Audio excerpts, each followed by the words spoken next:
Hi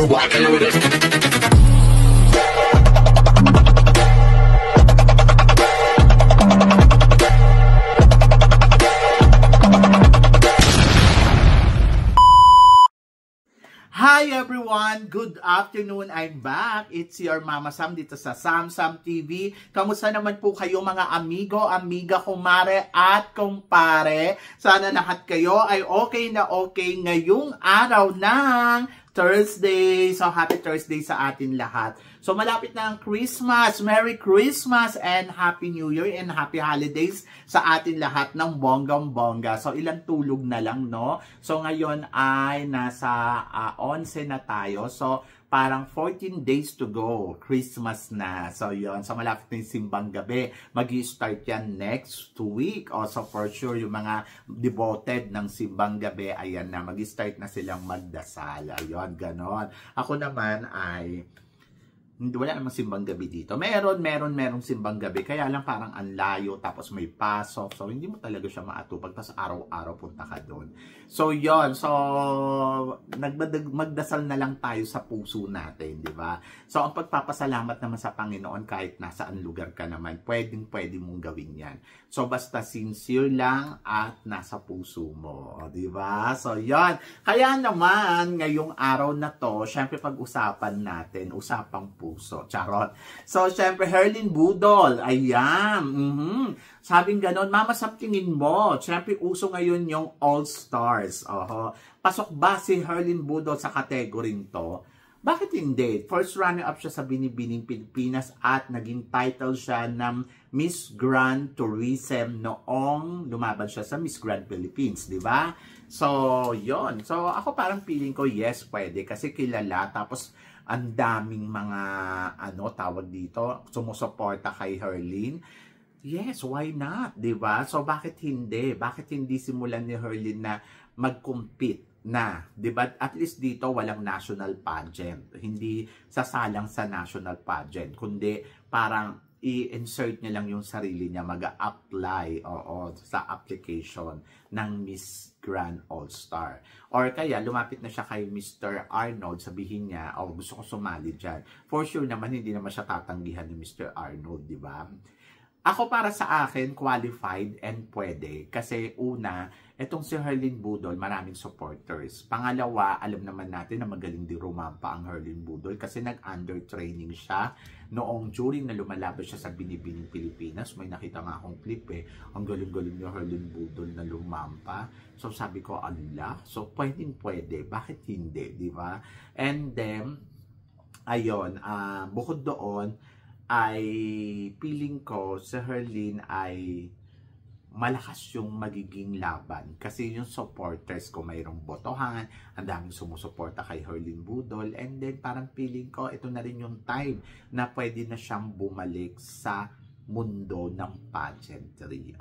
So ito na yung time na Herlyn, ayan, walang national pageant, go na, di ba? Ayaw ka pa ba? Di ba? So ako parang feeling ko, why not? So try lang niya, di ba? Wala namang mawawala.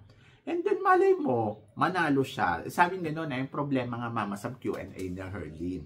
So, hindi problema yan, magdala siya ng interpreter. So, ngayon pa lang, mag-start na siya mag-training. Kasi maganda to maganda yung All-Stars. And parang feeling ko, magiging malakas kung nandiyan sa Herlyn. Parang feeling ko din, allowed siya ni Mr. Nawat. Kasi alam ni Mr. Nawat kung gaano kalakas ang Herlyn Budol pagdating sa social media. So, bakit mo tatanggihan? Why not coconut? Diba? Sus ko, Herlyn Budol for the Miss Grand All-Star. So ako para sa akin, supportahan ko yan kung sakaling sasali. Bakit pa magdadalawang isip, diba? Kung gusto din naman niya. So, go Herlyn. Si Vivian Velez daw. Sino ba yung Vivian Velez ba yun? Pasalihin na rin daw. Sabi ko, ano ba? Parang feeling ko, dapat ang All-Stars, una, kilala ka sa bansa mo na sumali sa pageant pero hindi ka nanalo. Tapos, pwede din na, ayan, katulad ni Herlyn Budol, pasok sa category yan kasi parang feeling ko, sino bang hindi nakakakilala kay Herlyn? Tapos, bukod kay Herlyn, sino pa ba yung gusto kong sumali? na gusto ko itry rin niya dito. Angelica Lopez. Yes! Angelica Lopez na ang dating binibining Pilipinas International 2024. And then, parang feeling ko si Angelica, ito na rin yung chance na ma-improve niya yung sarili niya sa pageant. Angelica Lopez na dating binibining Pilipinas International. So, why not Coconut? Maganda si Angelica, matangkad si Angelica, at parang feeling ko si Angelica ay may ibubuga dahil magaling to sa rampahan, magaling sa eksenahan, at magaling sa kudaan. So, parang feeling ko, kayang-kaya ni Angelica Lopez na makipagsabayan sa mga makakalaban niya. And then, eto na rin yung chance siguro na makabawi ni Angelica na mapasok ang sarili niya sa top 25 or ayun daw, top 25 daw kasi dito ng Miss Grand All-Stars. O, diba? So, yon. So, bakit hindi? Pwede at kayang-kayang makipagsabayan ni Angelica Lopez sa mga makakalaban niya dyan. At magandang challenge to. Oo, magandang challenge to sa kanya. Kaysa naman sumali pa siya doon sa Miss Grand Philippines. Kasi guys, eto ha, magkaiba yung Miss Grand All-Stars, magkaiba yung Miss Grand Philippines. Yung Miss Grand International pala. So, yung Miss Grand International, ito yung kay Emma Tiglao. Inilinaw din ni Emma Tiglao kagabi to, na napanood ko sa kanyang TikTok na sinabi niya na magkaiba ang Miss Grand International at yung Miss Grand All-Stars. So, hindi sila parehas. And then, magkaiba pa din yung format ng pageant. Kasi sabing ganon, sa Miss Grand, pwede ka daw tawag dito, pwede ka daw sa Miss Grand All-Stars, pag nanalo ka, nanalo ka ngayon, so makukuha mo yung $100. So, pag nanalo ka ngayon, so $100,000. So, magkano yun sa Philippine money? So, pag nanalo ka ngayon, sa susunod na taon, after 6 months nata, sa next round, matik ka, kasali ka uli. Tapos, pasok ka dun sa, pasok ka sa top 25 na, automatic. Tapos, pag nanalo ka, so mananalo ka uli ng $100,000 US dollars. And then, pag nanalo ka uli, sa pangatlo, automatic kang pasok sa top 25. Kumbaga, kasali ka uli. So, parang, pag nanalo ka ngayon, next year, kasali ka uli. Pag nanalo ka sa next year, kasali ka uli. Ayun, 3 beses. Tapos, pag pangatlong beses nanalo ka, doon mo na makukuha ang 1 million US dollars. So, ang bongga, diba? So, yun. Kaya sabi ko, why not?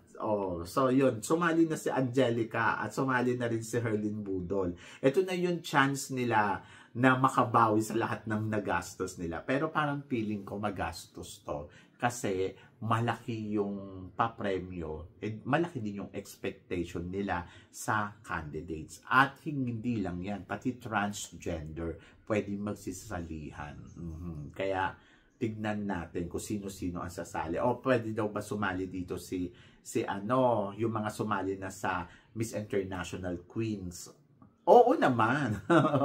Baka nga ang ending niya, sila na lang magsisalihan dyan eh. Diba? So parang, since na inallowed yung trans, parang ang ending, sila na lang ang magsisalihan dyan in the future. Parang puro trans na.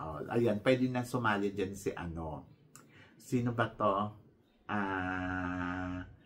Si Lars, pwedeng sumali uli. Tapos nung nakaraan taon, di ba, pwede uling sumali. Yun nilaban natin sa International Queen.